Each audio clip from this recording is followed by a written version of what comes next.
Atención, Cachanillas, el gobierno de Mexicali está modernizando el alumbrado público con luminarias LED en todo el municipio. Ya instalamos 20,000 en 141 colonias y vamos por otras 20,000 luminarias más para toda la ciudad y el valle, porque un Mexicali más iluminado es un Mexicali más seguro. Gobierno de Mexicali, uniendo esfuerzos. Hoy estoy más fuerte y más alta. Y puedo ganar todas las carreras. Y concentrarme mejor. Porque como dicen, pancita llena, corazón contento. Gracias al programa de desayunos escolares calientes del gobierno del estado de Baja California, se entregan casi 300,000 desayunos calientitos todos los días en las escuelas.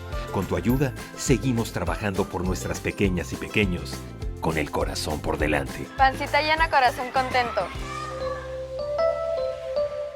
¿Qué crees que me acaba de pasar? ¿Qué? No he pagado mi predial y me enviaron una carta que dice que si no pago ya, me van a cobrar recargos y me pueden hasta embargar. No manches. Sí, ya investigué y sí es cierto. No pagar el predial puede salir bien caro. ¿Y qué vas a hacer?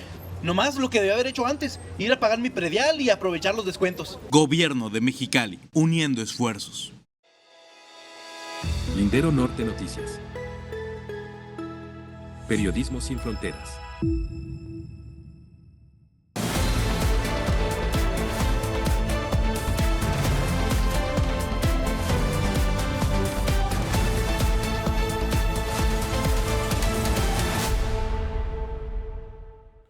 Hola, ¿qué tal? ¿Cómo está? Muy buenas noches. Aquí nosotros ya estamos en Lindero Norte, en este espacio de análisis, de crítica y que pues nos gusta hacer periodismo y se lo exponemos no solamente de lunes a jueves a las 8 de la noche, totalmente en vivo, sino también a través de linderonorte.com y que los programas se quedan ahí en la plataforma de YouTube y de Facebook para que usted nos pueda ver, para que usted nos comparte en su tiempo del día a día, sin importar cualquier hora y cualquier actividad. Gracias por dejarnos hacerle compañía en sus actividades diarias, independientemente de la hora, porque sabemos que pues, las reproducciones se incrementan a cómo va pasando el día. Así que quédese con nosotros porque hoy es miércoles de análisis con el doctor en educación, el 2 veces consejero electoral, Rodolfo García, el Rudy. ¿Cómo está, Rudy? Jorge, ¿qué tal? Muy buenas noches. Bien, aquí, listo. Ahora me ves sin saco por el que sigue siendo calor en Mexicali. No nos deja el maldito calor. No, y parece que dura toda la semana que entra, ¿eh? Sí, todavía tendremos temperaturas, ya no por arriba de los 40, pero todavía de 38, 37 grados centígrados. Ya es verano, ya es invierno para nosotros. Mientras en el otro lado de la península sufren con Milton, ajá, acá seguimos sufriendo por el calor en sus justas dimensiones, ¿no? Pero no nos deja el calor, Rudy. Pues tenemos desde mayo. Sí. Y a 40 para arriba. Algo tendrá que decirle a los científicos, incluso a estos que no dudo que sean hasta terraplanistas, que niegan que exista el cambio climático por el intenso calor que se vivió en esta temporada, ¿no? Mira, si esto no es cambio climático, que me digan qué es. Caray, tantos años, mi vida completa en Mexicali, a mí todavía hace 40, 50 años, el 16 de septiembre ya podía usar un suéter pequeño para los desfiles. Sí. Oye, Rudy, pues cambiando de tema, ayer lo mencionábamos, cuando son los miércoles, el lunes y martes iniciamos muy temas de policíaco, seguridad, violencia, no podemos no dejarlo así. Ahora analicemos la parte política y más aún cuando en la mañanera del día de hoy de la presidenta Claudia Sheinbaum se plantea la estrategia de seguridad para Baja California. Pero antes de eso quisiera preguntarte, Rudy, ¿cómo ves las mañaneras de Sheinbaum? ¿Cómo ves ahora este ejercicio que, pues, si vemos es muy similar, si no es que decir igual en ciertos planteamientos, pero es al estilo de la presidenta, ¿no? Mira, si hay una diferencia de discurso, Andrés Manuel López Obrador era 100% político, sí, y entonces te explicaba con antecedentes, relaciones. Esa historia, ¿no? Así, todo esto, todo contextuado. Claudia Sheinbaum es académica y científica, por lo tanto la respuesta es sí, no, se da la explicación breve y se acabó. O sea, tienes que tener un conocimiento previo para poder entender que la respuesta es contundente porque traes antecedentes. ¿Sí? Lo que sí creo que, y lo voy a decir ahorita, que hay gente, puedo decirle que es reportera, que se aprovecha de los espacios y veo las mañaneras a una señora que, caray, es la falta de respeto a ustedes los periodistas que están ahí sorteados o como se llame para preguntarle. La señora cree que es su programa de televisión, Jorge. Sí, porque se hacen hasta 6 preguntas, aprovechándose de que Claudia Sheinbaum, la presidenta, sus respuestas, como dicen, ya son, más que sintetizadas, son como muy contundentes, ¿no? O sea, porque realmente son cortas las respuestas que da, pero sí da información, o sea, no se escabulle. Pues. A ver, no evade la respuesta, lo que pasa es que ella presume que tú ya traes antecedentes o información sobre lo que estás preguntando, por lo tanto te dice, sí, así, así y así, y punto, porque ya debes de saber lo demás. Sí, y ahí es donde el planteamiento periodístico, y eso fíjate, Rudy, te lo comentaba cuando vino la propia Claudia Sheinbaum como candidata aquí a Mexicali, que a muchos cachanillas y, bueno, reporteros de todo el país que vinieron y que hizo una especie de, hizo una rueda de prensa, pero muy a ese estilo de mañanera, donde ella se paraba y ella elegía a quienes le iban a preguntar. Y pues el análisis que le dábamos nosotros era así. Cuando observé yo, porque estuve presente, que contestaba de esta manera, dijimos, las preguntas tienen que ser, no digo que más inteligentes, pero sí de una manera elaborada. Así es. Para arrancarle la respuesta que el periodista mismo busca. Porque no estás en el discurso político de contextualizar, de poner antes... No, tú haces una pregunta porque traes una inquietud y tienes información cuando menos que te sostiene la pregunta. Sí. Entonces, cuando te responde... Mira, es que es un académico, pues. Tú, a ver, tú acuérdate en las clases de la universidad, a ver si el docente profesional se iba por las ramas, ¿no?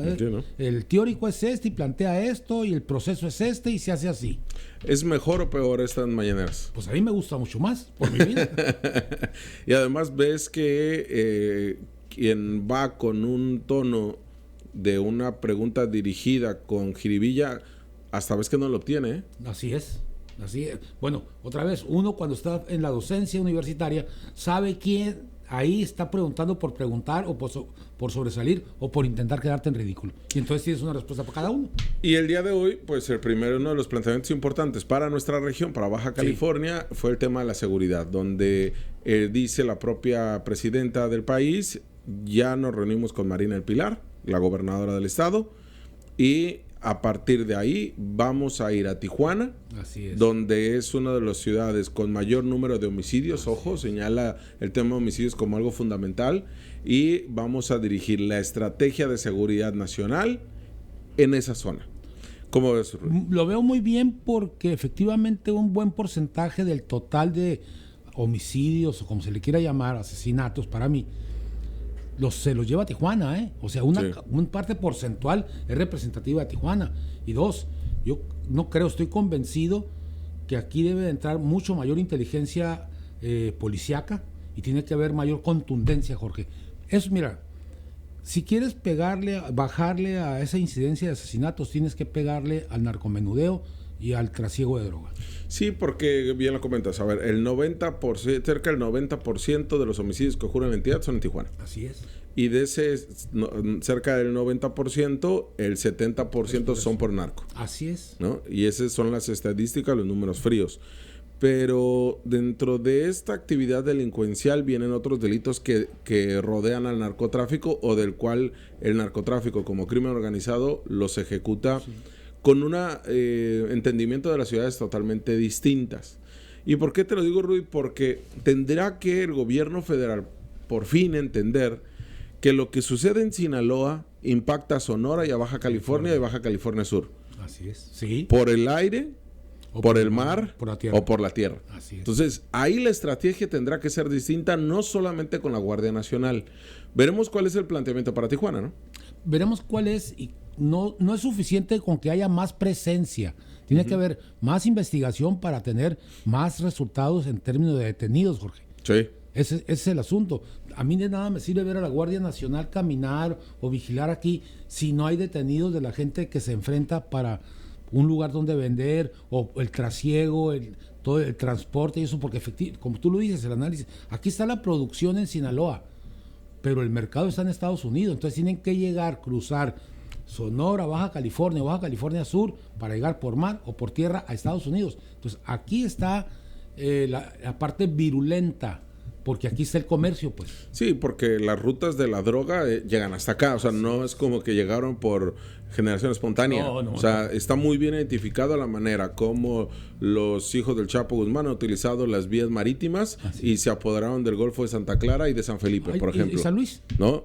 O sea, del Golfo de Santa Clara, Sí, pues. sí, claro. San Felipe, vía marítima. Vía marítima. Vía terrestre, como lo han dominado los mayos y a través de los grupos y la guerra intestina que se vive en Sonora.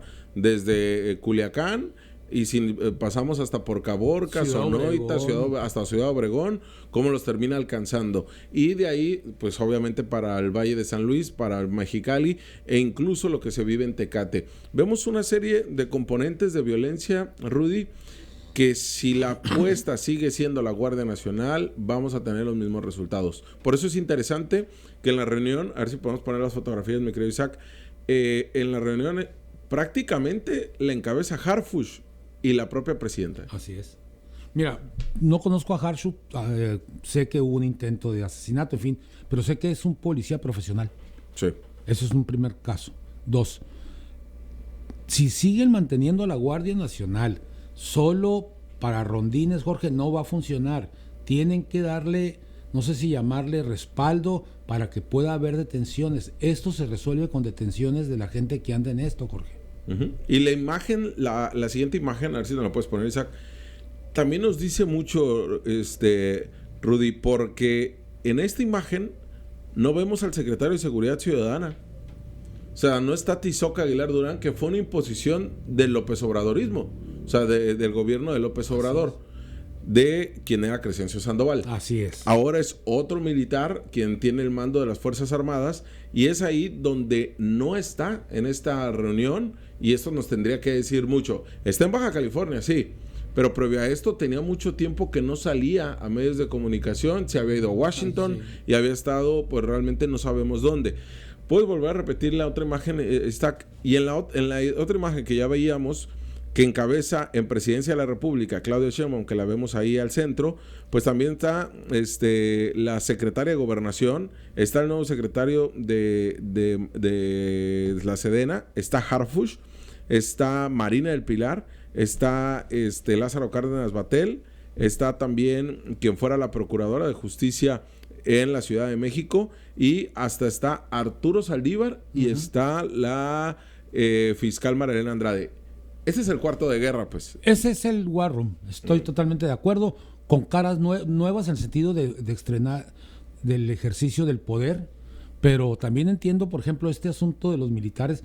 Fíjate cómo el cambio de mando que tanto especularon gente de que López Obrador iba a manipular una serie de tonterías. Aquí está la primera respuesta, ¿eh? Sí. Ya no es el designado por la Secretaría de la Defensa Nacional con la autorización de López Obrador, los secretarios de seguridad en el país, ¿no? Van a empezar a cambiar. Va a cambiar esto. Va a cambiar. Interesante ver la manera que aborda la estrategia de seguridad y que ellos mismos son los que van a conocer las imágenes. O sea, no es como que nos las filtraron. No. Están pasando incluso para la imagen y un Arturo Saldívar que, pues, asesor de la presidencia y donde tendremos varios componentes, el social y el político ahí.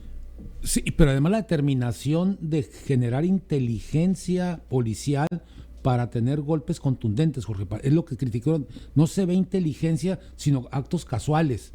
Y a mí no me gusta, Rudy, estas partes de cómo vienen vestidos y qué corbata utilizó, ni tampoco en qué lugar se sentó de la mesa. Pero cuando estás en el War Room, cuando estás en el cuarto de guerra, sí es importante en dónde estás sentado. O sea, ahí sí es importante. Y ahí sí podemos volver a poner la imagen, Isaac, porfa. Vemos que los mandos militares no están ni a la derecha ni a la izquierda. Así es. O sea, me refiero que en la primera silla. Ajá, no. Lo que sí aparecía con López Obrador. Claro. Aquí no. Aquí están los civiles con el apoyo de la fuerza militar y con el apoyo de la inteligencia, pero además con la inteligencia cerebral de los humanos, con Saldívar, por ejemplo, ahí, que es un tipo que sabe sobre esto, no de policíaco, sino de leyes, de cómo construir, en fin, tiene gente ahí por demás sobresaliente. Por ejemplo, el exgobernador de Michoacán, que ahora que sí ha vivido esto como gobernador. Sí, y además pues estamos hablando de pura gente de izquierda, salvo Harfuch, que es más una persona pegada a Sheinbaum, que realmente dentro del movimiento izquierda. Estoy de acuerdo. Pero de ahí en fuera son gente apegada a la izquierda, ¿no? No sé si los militares... Bueno, los militares no. No lo sé. Sí. Pero los demás son todos ya probados. Sí, entonces ahí es interesante, por eso que queremos analizar la imagen, por eso aquí también estamos hablando del tema político, lo que se viene en una línea discursiva, narrativa de la propia presidenta y de la gobernadora. La gobernadora esperábamos que nos diera más contenido o mayor información, esperemos que cuando haga su mañanera, que quizá la hará el viernes como la vez pasada, también nos dé más carnita, pues más a conocer. No va a decir nada que la jefa no haya dicho, ¿eh? Sí, porque la verdad es que uno espera que en los planteamientos que se vieron allá, ver, venderá a la propia Claudia Sheinbaum a Tijuana.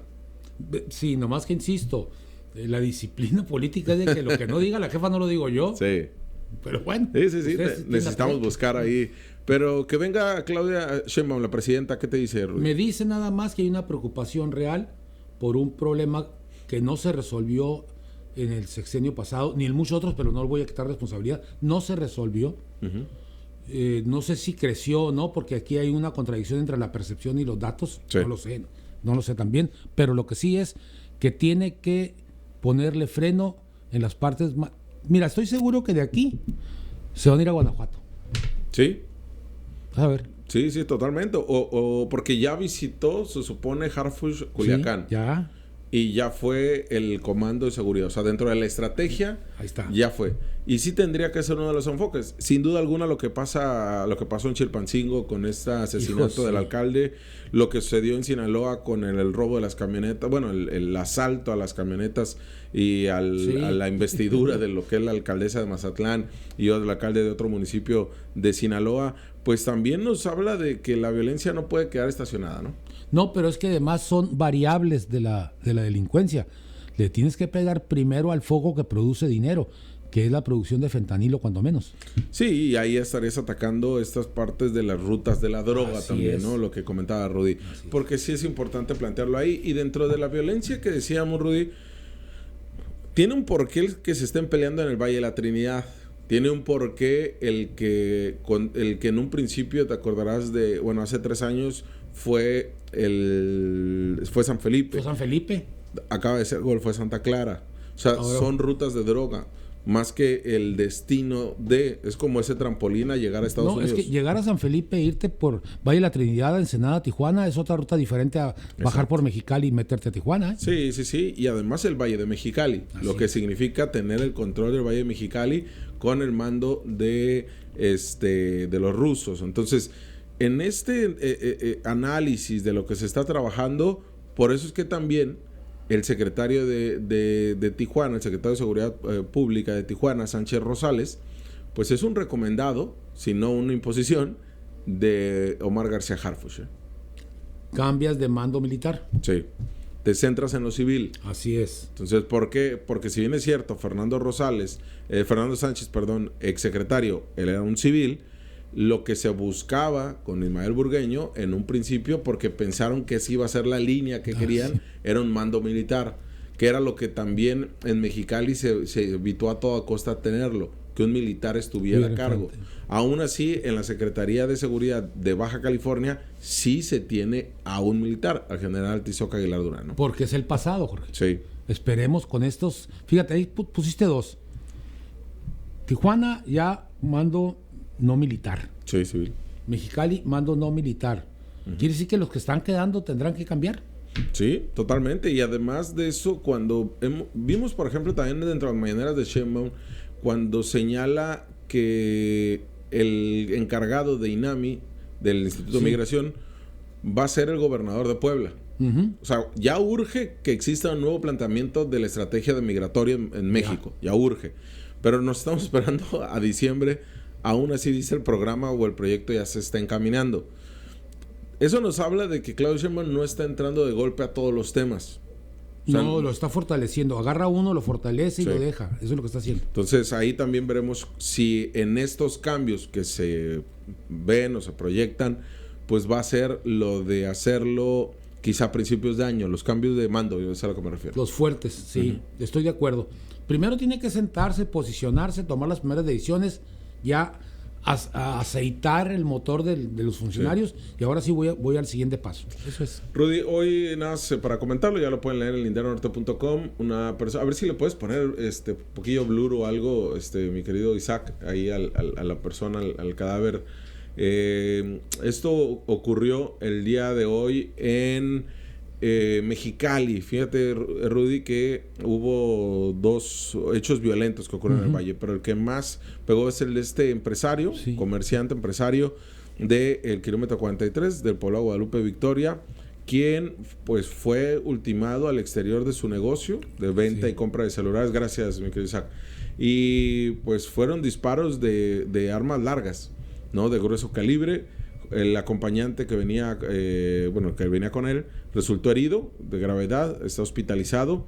Fue un grupo armado que llegó y lo balaceó, lo mató ahí en el kilómetro 43, y son estos pues hechos violentos que van a continuar en la capital del estado, ¿no? Primero, no fue robo, Jorge. Sí, no fue robo. No, y no fue asalto. No. Aquí hay un acto de designación de mátalo. O sea, eso es lo primero que tienes que descastar. Uno, como policía, a ver, no intentaron robarlo, no intentaron asaltarlo, no intentaron quitarle el pick-up, no. Llegaron a matarlo. Ahí hay una decisión de un autor intelectual. Sí, y ahí tendrán que ver, pues sí, más allá de investigar el pasado de la persona, lo importante es determinar quién lo mató. Así es. Pues una víctima de homicidio y, pues bueno, otra vez un empresario, comerciante de Mexicali que es asesinado con armas largas. Esto ocurrió, le digo, el día de hoy. Y cambiando de tema, Rudy, pues las pensiones para adultos mayores ya iniciaron el proceso de registro para mujeres de 63 y 64 años. Un proyecto que, si nos remontamos a lo que fue el inicio, a inicios del 2000, de estos apoyos sociales, de la política social López Obradorista a adultos mayores, cuando le tildaban de loco al presidente, que iba a endeudar a la Ciudad de México, que los iba a dejar sin dinero, que por qué los adultos mayores, toda una serie de cosas absurdas. Al final, Rudy, otros estados lo replicaron. Así es. Otros gobiernos del PAN incluso lo replicaron. Y hoy hay un avance hacia las mujeres, pero principalmente las de menores de 65. ¿Qué te dice el tema? Me dice algo fundamental. Hay una decisión de diseñar y implementar y llevar a cabo una política social de apoyo a los más desprotegidos. Sí quiero decir algo, como lo dije también con la pensión de los adultos mayores. Debe de haber un criterio de quién es primero y quién es después, no solamente por edad, sino por necesidad, Jorge. Por ejemplo, las mujeres indígenas. 2, las mujeres que no tienen ningún tipo de seguridad social y que no son indígenas. 3, que tiene que escalonarlo para que puedas seguir sacando de la pobreza a gente, pues de la pobreza extrema. ¿Cómo lo sacas? Subsidiándole por el Estado. Estados Unidos lo hace, ¿eh? Por eso no han dicho nada. Estados Unidos subsidia a sus ancianos, Sí. Abusados. Pero además tienen las casas para los homeless, o sea, cuidado. Por eso es que los panistas no dicen nada. Porque ahí está. Bueno, tienen que establecer una serie de criterios que vaya desde el más o la más necesitada. Por ejemplo, una mujer indígena, ama de casa, que ni siquiera puede hablar español y que se dedicó toda su vida a cuidar al marido, a los hijos y a alimentarlos. Esa es la primera que debe ser protegida. Y así sucesivamente hacia arriba. Y tener un límite. Sí, y es ahí donde pues ya tenemos ahí el registro, a ver si lo podemos colocar, Isaac, los días y los lugares donde van a estar los módulos de registro 63, 64 años de pensión para mujeres. Muy significativo, Rudy, por lo que ya decías, las mujeres como encargadas del hogar, el 30%, pero además de esto, las abuelas, que son prácticamente las que terminan apoyando a estas mujeres autónomas, a estas mujeres trabajadoras. Entonces, y que no encontraban, y yo sí, era un reclamo muy constante del adulto mayor de 60 a 65, que decía, es que yo estoy en el limbo, yo no tengo ningún apoyo, dice, porque no entro ni en los del Estado, ni entro en los de la Federación. Entonces, ahora estamos viendo que será paulatino, eso es lo que nos dijo el delegado Ruiz Uribe cuando dio a conocer esta información, porque se prevé que para el 2025 inicie el registro de 62 y 61. Mira, es lo que he estado planteando sin haber visto este anuncio. Tienes que hacerlo paulatino y dosificado para ir viendo las finanzas. Sí. Para ir viendo que esto no se te desboque, pues. sino irlo viendo. Por ejemplo, las abuelas, yo estoy totalmente de acuerdo. ¿Cuántas mamás autónomas dejan a su hija o sus hijos con la abuela para que los cuide mientras ella se va a trabajar? En una maquila, por ejemplo. ¿En una maquila? Por ejemplo, ¿cierto? nada más. Ahí. Y estos módulos que ya usted está viendo ahí, donde va a poder acudir desde en Ciudad Guadalupe, Victoria, por ejemplo, que se van a mantener activos hasta el 30 de noviembre, algunos módulos hasta el 11 de octubre, estarán en la actividad pues prácticamente todos los días para este registro de pensión. Son 7 módulos que en una primera etapa, mujeres de 63, 64 años, estarán en estos días de actividad. Pero además, Rudy, lo que también nos habla de que inició Claudia Sheinbaum con la política social de frente también, no solamente el tema de seguridad, ¿no? No, también. Es que no puedes frenar todo un proceso de cuarta transformación si no continúas con en progresión, pues, los programas. Y Rudy, y además, por ejemplo, la política social, ¿qué tendría que cambiar? ¿Qué tendría que o fortalecerse? Creo que hay criterios que deben de robustecerse. Por ejemplo, criterios no solamente de admisión, sino de permanencia en los programas, que sean contundentes y claros. Por ejemplo, aquellos muchachos que están con su primer empleo, o sea, que fueran puntuales en ese sentido, que dejaran transparencia sabiendo que no se va a dilapidar ese dinero. En el caso de las mujeres, estamos hablando de la pensión del bienestar de 3,000 pesos bimestrales. Ajá. Entonces, cada 2 meses estarían recibiendo 3,000 pesos, que son pues fundamentales sobre todo para estos adultos mayores. ¿Qué pasa, Rudy, con este cuestionamiento que tienen mucho esta nueva política libertaria que señalan estar en contra de que no existan filtros, que sea universal, como lo planteó el presidente Andrés Manuel, en donde todos lo utilizan o todos pueden adquirirlo o todos pueden registrarse y no los que menos tienen? No estoy de acuerdo, porque no es libertaria. Uh-huh. Eso es anarquismo, si pongamos los nombres. ¿Por qué insisto que debe de haber? Porque debes primero proteger a los más débiles, pues. No es lo mismo una persona, conozco casos de frente, un señor que tiene 67 años, que es diabético, que no terminó la primaria, que se dedicó a la albañilería, ya no pudo trabajar, vive en un cuarto prestado, y cuando le llega la pensión, él agarra, le lleva dinero a la hija para que le dé de comer. Antes tenía que pasar la vergüenza de que la hija le diera, a pesar de que no tuviera dinero ella. Entonces, fíjate nada más la dignificación. Bueno, en una mujer es igual. Imagínate una abuela que cuida a los nietos o que trabaja, que le ayuda a la hija y que aparte le lleguen 1,500 pesos mensuales para que ella haga lo que quiera hacer. Yo me refería, Rudy, o sea, sí te entiendo esa parte, pero yo me refería el cuestionamiento que dan, sobre todo la oposición, de que no se le debe de dar a todos y a todas. O sea, que tiene que haber un filtro donde no sea universal, como lo planteó el presidente, y que tú tengas que llenar una especie como de documento de, ¿cómo le llaman? Estado de... compromiso, carta de compromiso. No, en qué condiciones vives, ¿no? Un estudio sociológico, no es sociológico, un estudio socioeconómico, perdón. Un estudio socioeconómico para que tú demuestres que si lo necesitas y que, por ejemplo, llegue Jorge Heras de 65 años que tiene su pensión de Pemex y que gana muy bien, o que es empresario y que de todas maneras lo solicita. ¿Por qué sí o por qué no? Yo insisto en que debe haber criterios, Jorge, porque bien puede ser que una fracción o un segmento poblacional pueda bien prescindir de esto y que ese dinero no regrese a las arcas, sino que se le invierta a todavía a los más pobres. Por ejemplo, si hay una franja de gente como la que te acabo de plantear, o mujeres como las que te acabo de plantear, no tendrían que ser de 1,500. Si hay una franja arriba que no lo necesita, ese dinero se lo puedes invertir a ellos. Pero no estoy hablando de que vayan y te hagan un levantamiento socioeconómico y te hagan jurar ante la Constitución o la Biblia. No. Es un asunto muy sencillo. Si tú te vas a la Colonia del Robledo, ¿cuántos millonarios te puedes encontrar? Sí, ¿no? Pues sencillo, ¿no?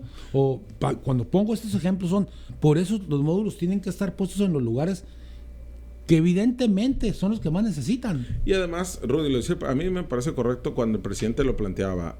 Tenemos que confiar en la población. Así es. O sea, realmente si usted que me está viendo no lo necesita, o bueno, todos necesitamos el dinero, ¿no? Más cuando dicen, si es regalado, pues más. Pero acá no se trata de un regalo, acá es una política social. Acá se trata de que las personas que realmente están en una situación vulnerable o que ese dinero les puede modificar su condición de vida durante ese bimestre, no, porque no tampoco es como si usted está en las peores condiciones de pobreza, usted es para usted, no. Porque incluso puede ser, como yo le decía a Rudy, por un tema de la movilidad de tu casa, para un tema de apoyo hacia la misma, no necesariamente para comer. Pues. No, perdóname, es que no solamente es comer, sino pagar la luz, pagar el agua, subirte al camión. Claro, eso ayuda porque no lo tienes y son gastos obligados que tienes o para ir a cuidar al nieto o para llevarlo al jardín de niños o para lo que sea. Mira, Jorge, es muy sencillo la fórmula. ¿Por qué no tomas el segmento aquel, por ahora con las áreas digitales, aquel que no tenga seguro social? Uh-huh. Ahí, a ver, tú eres fulano, tal como te llamas, tu credencial, si nomás déjame ver, no estás en el seguro, quiere decir que no tienes seguridad social, entonces no tienes pensión del seguro social. Eso es un segmento grande. Sí, grande. O del ISSSTE, o la otra, estás en el seguro social, pero te llega una pensión de 4,500 pesos al mes, pues eres candidato número 2, pues no quiere decir que no te va a llegar, sino primero le damos satisfactor a todo este gran núcleo, con más, incluso puedes irlo escalonando, ¿no? Aquí le vamos a dar 4,500 al mes y a ti te vamos a dar 3,000 y ahí te vas. Sí, y ahí lo tendrán que ir viendo también las mismas poblaciones, que si realmente no lo necesitas ese dinero, pues no te registres, porque es un registro. Sí. O sea, no es como que fueron viendo lo que antes era la sección amarilla. No. O INEGI, o tu INE, perdón. Tu INE. O sea, estar viendo, sí, se me hace que a Rudy ya le toca, vamos a llevarle el dinero a su casa. No es así. Tú vas a registrarte.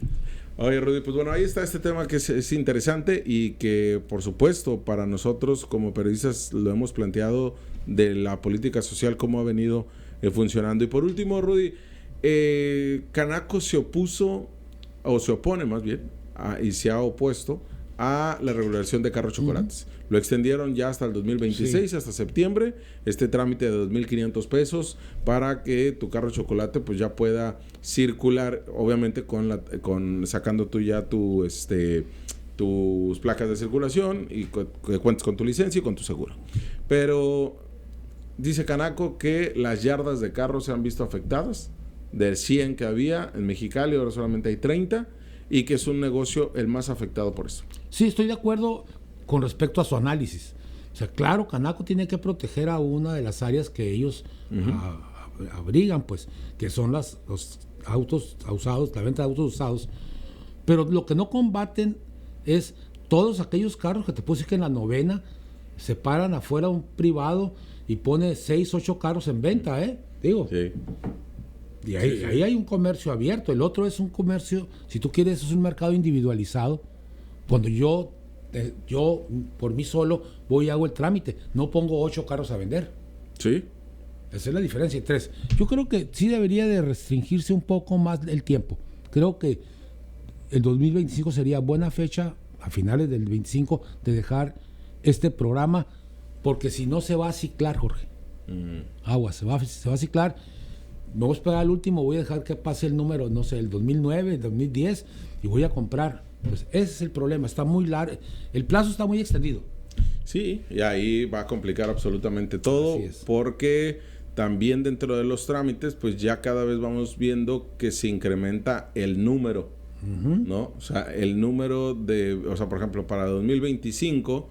serían los vehículos hasta el 2019. ¿A eso me refiero? Ahora tenemos hasta el 2018. Así es. Y ahí iremos incrementando. Entonces, sí se entiende el que ya tiene que haber un freno de esto. Así es.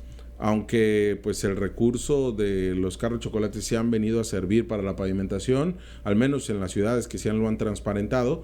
En el caso de Mexicali lo hicieron de manera transparente, cómo les ha ido llegando el recurso y a dónde lo han ido destinando para la pavimentación, que sin duda alguna para el recurso millonario que se requiere para pavimentar bien Mexicali es mínimo, o sea, es ínfimo. Entonces, en ese sentido, pues sí, ha funcionado este programa. ¿Qué pasa también, Rudy? Que pues Canaco dice, y ha presionado Canaco, ha presionado a los armadores de vehículos, pero el programa se queda, El asunto para mí, insisto, la decisión fue buena de regularizar los miles, no sé cuántos miles de carros, y dos, pero ponerle un freno.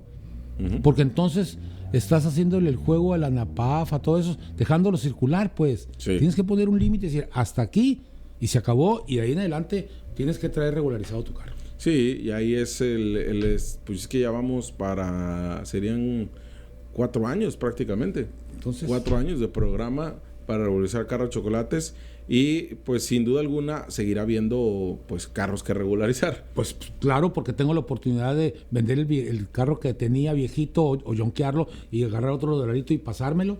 Y ahora lo importante también, Rudy, es qué vas a hacer cuando ya se cierres. O sea, porque tendrás que ir con las patrullas del SAT Así es. por los vehículos, ¿no? Así es. Y dos, quitar o inhabilitar a todas aquellas tramitadoras, voy a llamarlas así, aunque para mí son fraude. Esas tramitadoras tendrán que desaparecer. Sí. Tendrán que desaparecer. Sí, sobre ellas, ¿no? Como ya se hizo en un momento Así es. con la propia fiscalía. Rudy, pues muchas gracias por andar por acá. No, muchas gracias a ustedes. ¿Qué cenas hoy? No lo sé, ando de antojo, así que voy a esperarme, no sé, un choricito, una cosa de esas. Ahí está. De antojo. El doctor en educación, Rodolfo García, y nosotros nos vemos el día de mañana en punto de las 8 de la noche, todavía en el jueves, y pues los dejamos ahí con planteamiento del Poder Legislativo. De esta tribuna para presentar proposición de acuerdo económico por la que el Poder Legislativo, con dispensa del trámite correspondiente por su urgente y obvia resolución, se exhorte al director de la zona de la Oficina de Defensa del Consumidor, Zona Metropolitana de Tijuana de la Procuraduría, maestro Óscar Zárate Chávez, para que se sirva a instalar de manera semanal un módulo de atención de quejas ciudadanas en los municipios que no cuentan con oficinas de atención y quejas, que son los municipios de Rosarito, San Felipe, San Quintín y Tecate. Exposición de motivos. De manera reiterada, se nos ha hecho del conocimiento de múltiples quejas de consumidores sobre irregularidades en ventas y servicios, tales como lo son el consumo de gasolineras, calidad de productos y ventas en tiendas de servicios de productos caducados, y en virtud de no existir un módulo de atención, como sí lo existe en otras ciudades del estado, y por lo avanzado del ciclo fiscal 2024, se solicita que al menos se instale una vez a la semana en las ciudades antes mencionadas. Se habla del tema de estadísticas para la justificación de colocar un módulo de atención. Sin embargo, las quejas no se realizan considerando que la oficina más cercana para los municipios de Rosarito y Tecate se encuentran en la ciudad de Tijuana, en la zona Río. Y en el caso de San Felipe y San Quintín se encuentran a más de 200 kilómetros, por lo que en caso de que un consumidor piense en colocar una queja en la Procuraduría Federal del Consumidor, deberá trasladarse a dichas ciudades y esperar ser atendido, tomando en cuenta que algunas de las quejas, como por ejemplo un producto a sobreprecio, a menos de que el precio sea considerable, hace que el consumidor se traslade de su ciudad de origen a la antes mencionada a presentar esta queja. Por cuestiones de distancia estamos dejando de atender a consumidores de otra ciudad. Si la persona es de escasos recursos, deberá de pagar un camión de ida y de vuelta, alimentos, además de perder un día de trabajo. Si se llega a programar una audiencia de conciliación, deberá perder de igual manera otro día de trabajo hasta resolver su queja, lo que lo hace incosteable y provoca impunidad. Por lo anteriormente expuesto y con fundamento en el artículo 119 de la Ley Orgánica del Poder Legislativo del Estado, por tratarse de un asunto de interés público, como lo es la seguridad y el patrimonio de los ciudadanos en nuestro Estado, me permito someter a esta honorable Asamblea la aprobación con dispensa de trámite lo siguiente. Proposición de acuerdo económico. Único. El Poder Legislativo del Estado de Baja California envíe proposición de acuerdo económico por la que el Poder Legislativo, con dispensa del trámite correspondiente por su urgente y obvia resolución, se exhorte al director de zona de la Oficina de Defensa del Consumidor, Zona Metropolitana de Tijuana de la Procuraduría, maestro Óscar Zárate Chávez, para que se sirva a instalar de manera semanal un módulo de atención de quejas ciudadanas en los municipios que no cuentan con oficinas con atención de quejas, como lo son Rosarito, San Felipe, San Quintín y Tecate. Dado en el Salón de Sesiones licenciado Benito Juárez García del Honorable Congreso del Estado en la ciudad de Mexicali, Baja California, a los días de su presentación.